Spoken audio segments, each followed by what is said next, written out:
Hello, everyone. Welcome back to Revving Up Jews. This is Tziraliba and Yankel. We just recently spent a day in the Theodore Roosevelt National Park in North Dakota. The views are absolutely breathtaking, as you can see. And yes, there are an amazing amount of bison. Why is it called the Theodore Roosevelt National Park? Because President Roosevelt came here long before he was president. In fact, the year was 1883, to hunt bison. And he came back a year later to grieve the loss of both his mother and his wife.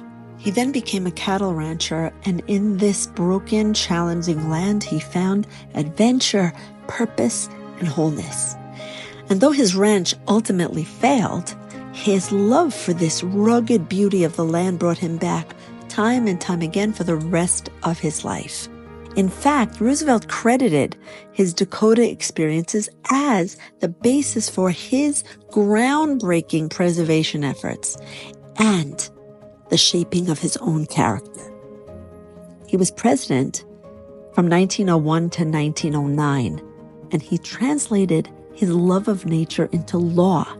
In fact, he established the U.S. Forest Service, signed the 1906 Antiquities Act, under which he declared 18 national monuments, worked with Congress to create 5 national parks, 150 national forests, dozens of federal reserves, over 230 million acres of protected land.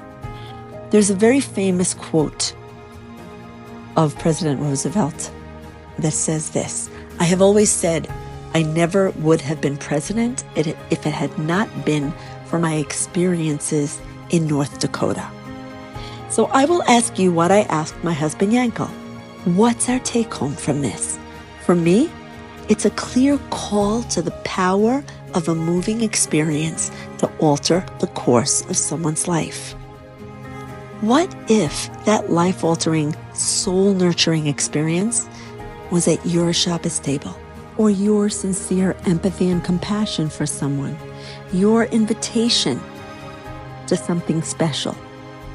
Chabad Shluchim know the power of a beautiful experience. Care of people like my friends Ben Zion and Shani Klatsko know that power. We're all here to be that North Dakota experience for another Jew. Who knows? The soul you ignite might wind up to be the Teddy Roosevelt.